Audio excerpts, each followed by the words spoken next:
So we're going to do DVT scan, and for DVT scan the first thing you do is you choose a transducer, and here I've chosen the linear transducer because veins are typically superficial and this is excellent for superficial structures. Okay. I've chosen the linear probe.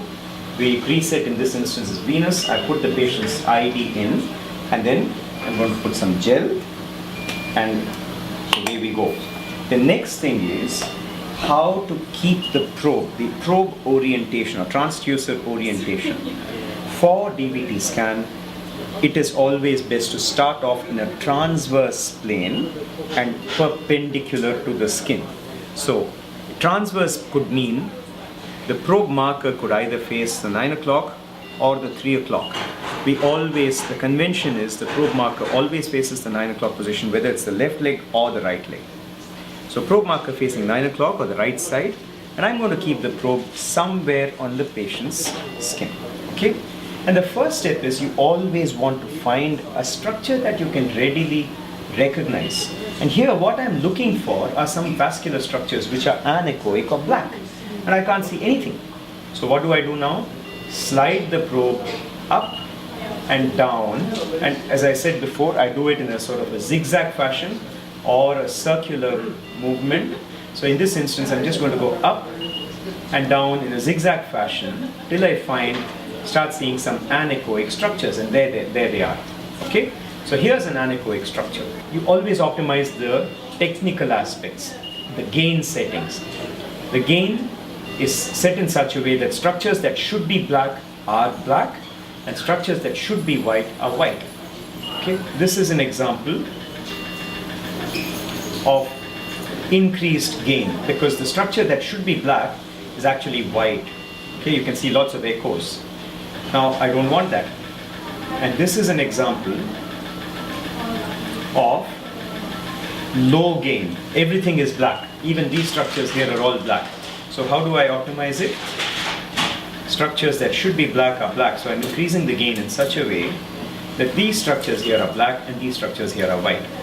The other thing is the time gain compensation. What I find here is that this is wide compared to this, and that's because the time gain compensation in the midsection is actually lower.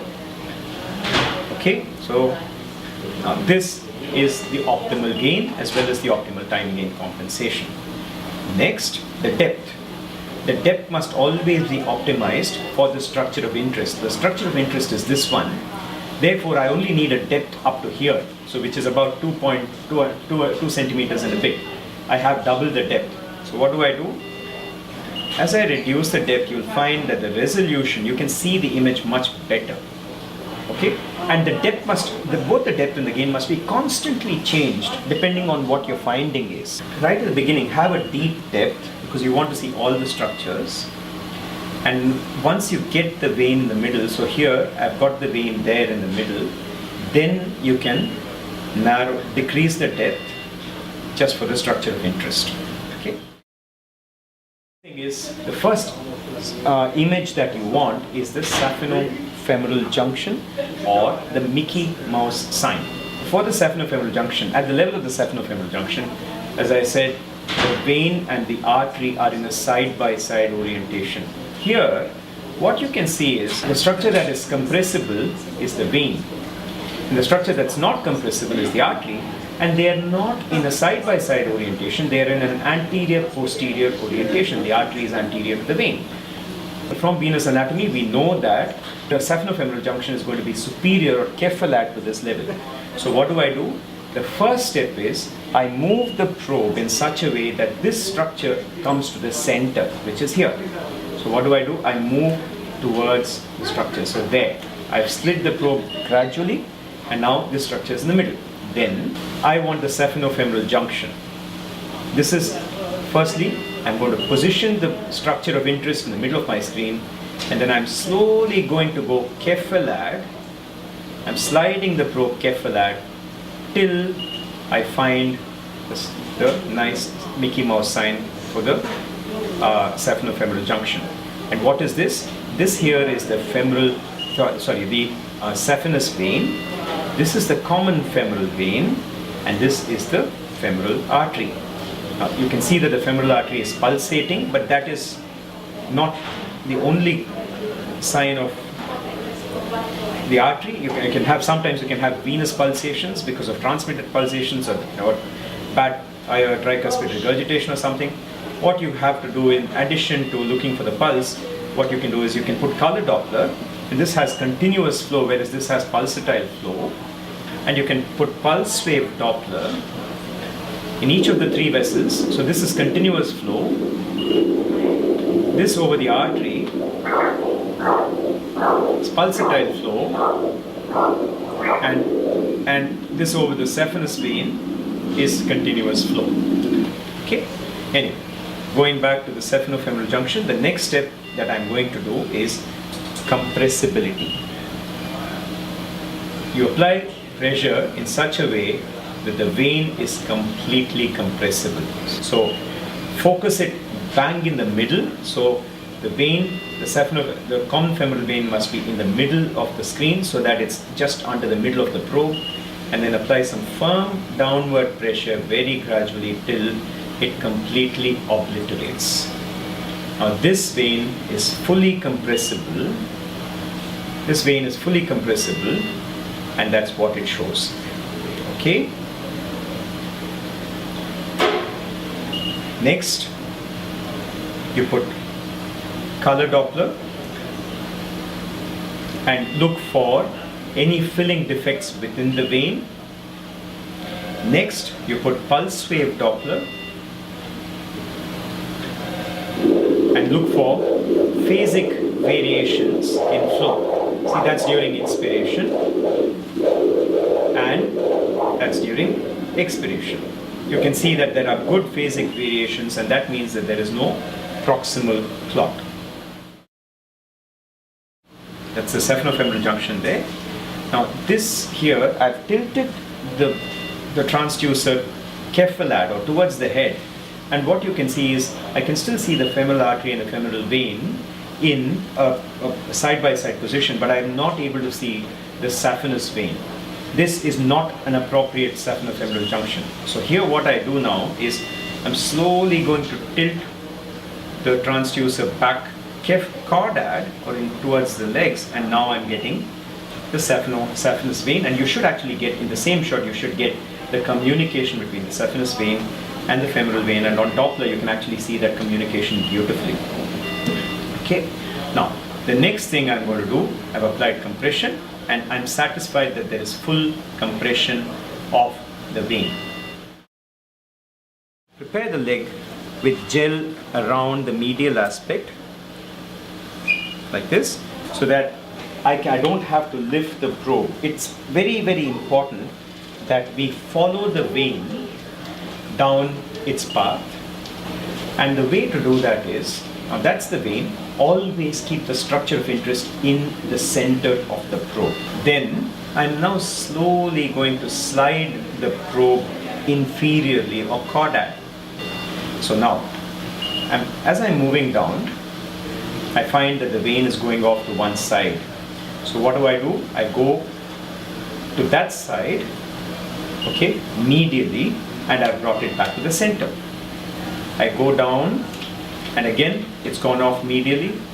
I slide the probe medially again, and I bring it back to the center. Every time it goes off center, you make the necessary movement and bring it back to the center. So we'll start right from top again. So that's the saphenofemoral junction. I'm moving inferiorly, and the first thing that you'll notice here is that the orientation of the artery and the vein has become anterior-posterior. That's the artery, that's the vein.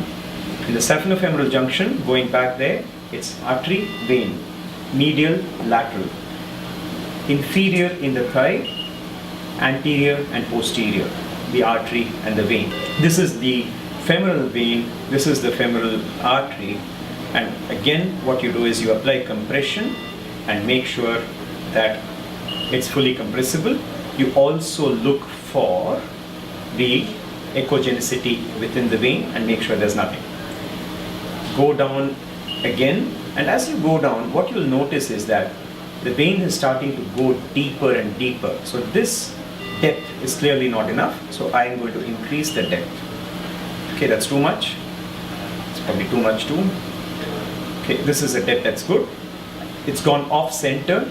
This time I've got the transducer is too medial, so I'm going to move laterally, and there it's in the middle. I'm going down again.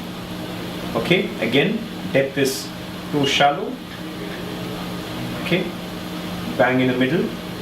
And every time I go down, I give a little compression, make sure there's no clot. Okay, so this is how you apply the compression, very gently. And the other very, very important thing is that you might have to support the thigh with the non-scanning hand while you're applying compression, because otherwise it's possible that just the last bit, as you can see there, is not being compressed, and that's because the thigh is moving. Okay. Another very important thing is that when you're applying compression, you have to make sure that the vein remains in the center. Now here the vein is in the center, but as I'm applying compression, see how it's going off laterally? Now that's the reason is not only am I applying compression, I'm also sliding the probe away because of the slippery surface of the gel. So the compression force may not be transmitted to the vein. Remember that the entire force will be transmitted down the middle here, and if your vein is not in the center of the probe, then you may not be able to transmit the entire pressure. So what you do is bring it to the middle and apply pressure, and when you're applying pressure, you should not be the vein should remain in the center, like that, here. Okay, right. So now once again, going down and losing the vein. It's becoming more difficult to see. Okay, and if I wasn't chasing the vein from above, if I didn't know that the vein was here, if I took my probe off and just decided to find the vein, I'd struggle. Okay, I know that that's the vein now. Okay, but that's because I knew where it was. So that's the importance of actually following the vein from the saphenofemoral junction like this, all the way gradually down, and you can see that if you're following it, you can actually see it bang in the middle, and each level, apply pressure, go down, apply pressure, go down, apply pressure, go down. Okay, going down, here, compression, go down, compression, go down. And the fact that I put gel right at the beginning helps me, and you have to put gel along the expected path of the vein. Okay, here, go down, here, compress, go down. When I say down, it's in this instance, go cardiac. And that's the distal femoral vein. So that's the femur with its acoustic shadow, and here, beyond this, the vein is now going to go posteriorly into the popliteal fossa, and you can't see it anymore. Okay. Now this is the transverse slice of the entire femoral vein along the thigh. Okay. Now one thing that I did not show right at the beginning is changing to a longitudinal view of the vein. So far we have seen how the vein it looks like in the transverse axis, in its short axis. Now, you'll also have to get the bifurcation of the femoral vein into the common femoral into the superficial femoral and the deep femoral. Okay. So now, what you do is you get the saphenofemoral junction, the Mickey Mouse sign. After which, go inferiorly or cardiac, just where the artery is anterior to the vein. Here, what you want to do is, the probe orientation is 9 o'clock position. You want to rotate it with your right hand. Slowly rotate, very gradually, and see what's happening when you rotate.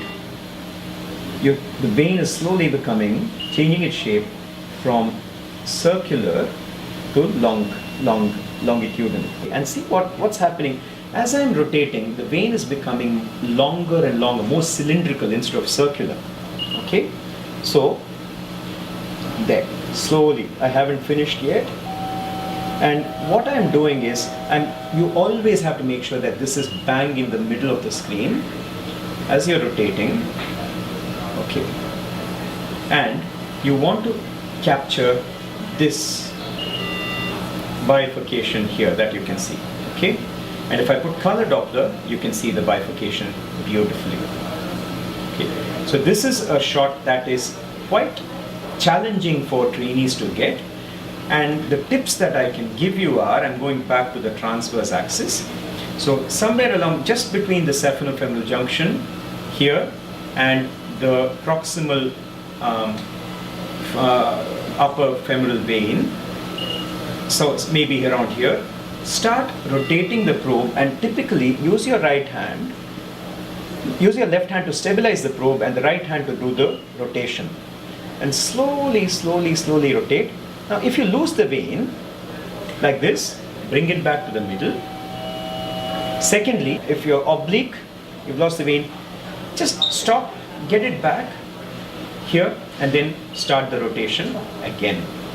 And slowly, as you're rotating, you will start finding, and you have to do it very gradually, like I'm doing here.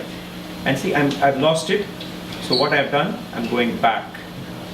And I'm tilting the probe just so much to the right side to get that again. So here, this is now the probe transducer has gone off too much to the left side of the patient. So slowly, I'm tilting back and I'm getting the belly of the vein all over again. And then I'm continuing the rotation. Okay, can you see here a beautiful valve? There. That's a nice filamentous valve. This is not a clot.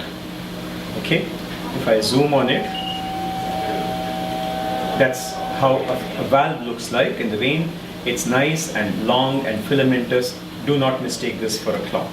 Okay, so this is the bifurcation, and in the bifurcation you always have to put color Doppler and make sure that the entire vein is nicely opacifying.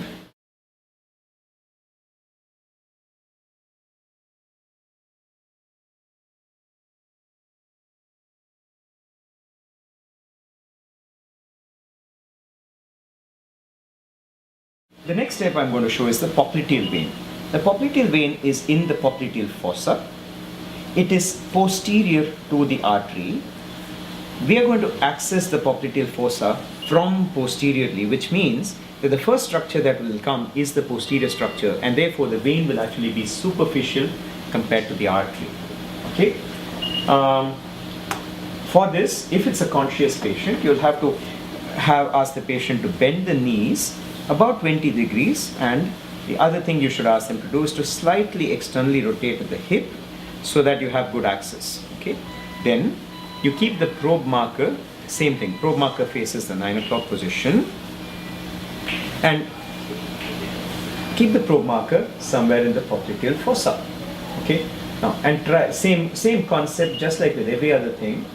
I try and identify a structure that you can recognize. So here I want anechoic structures. So there I can find something. So I'm moving medially and laterally, and I can see a set of anechoic structures there. So what am I going to do? I'm going to now scan. I'm going to sweep the probe, cephalad and chordal, and I want the maximum size of the vein. So see, cephalad, see, it becomes nice and big. I'm also going to do it chordal. The structure that is superficial is the vein. Structure that is deep is the artery. Once again, when you first identify the structures, you have to put color to make sure that you actually have vascularity. Then you can put pulse wave Doppler over the artery to confirm that that is the artery, and pulse wave Doppler over the vein to confirm continuous flow. Okay, right. So now we have identified that that's the vein, that's the artery. Okay, same concept, always have the structure of interest in the middle of the screen. The next, depth and gain and depth, are they okay? I think it's a little bit anechoic. Everything is anechoic. I'm going to increase the depth a bit, increase the gain a bit. Okay.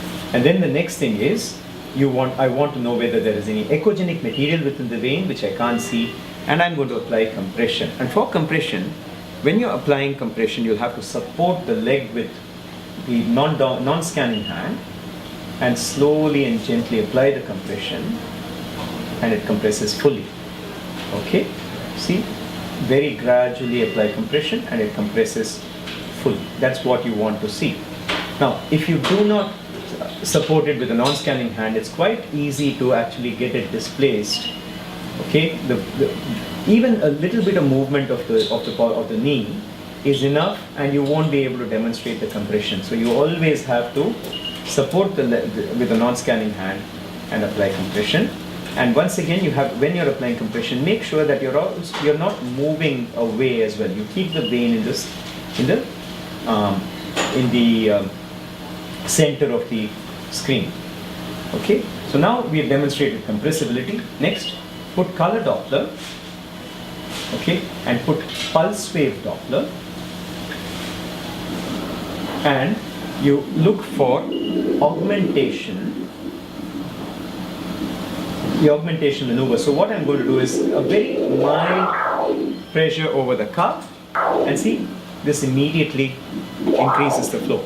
Don't overdo this, and if you are suspicious of DVT, or if you find that there is a popliteal vein DVT, do not apply it.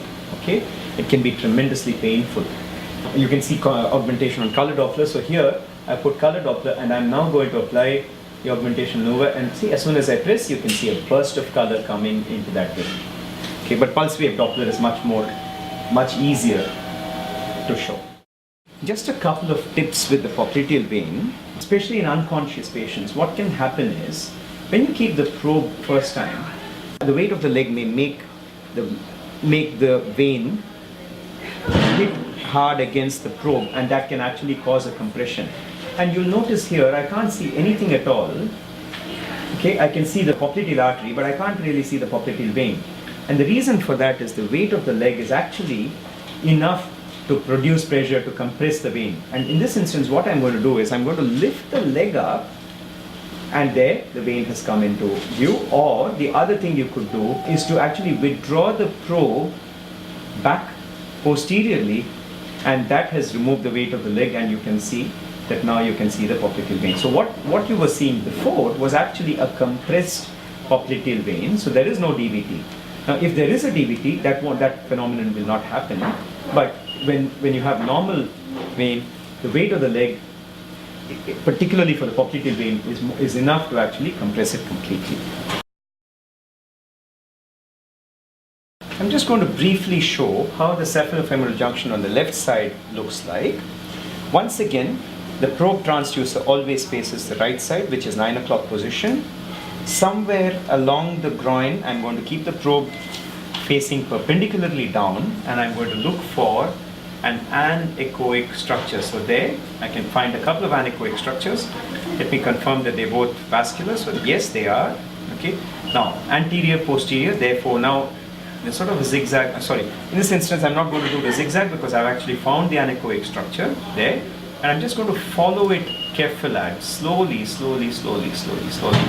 till I find the Mickey Mouse sign. So here, look at how I'm tilting up gradually. Now I've actually lost the cephalus vein, so I've tilted carefully too much. Here, I have the Mickey Mouse sign. Now what you'll notice here is that, contrary to the right side,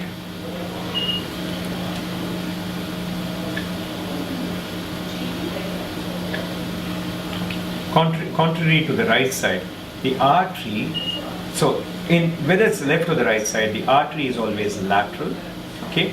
Veins are medial, okay, at the cephalofemoral junction. So that's the artery, that's the common femoral vein, and that's the cephalus vein. Whereas on the right side, you would have noticed that the artery would be here. And again, it's because the artery is lateral on the right side. So here, this is lateral and this is medial, and that's why the artery is lateral and the veins are both medial.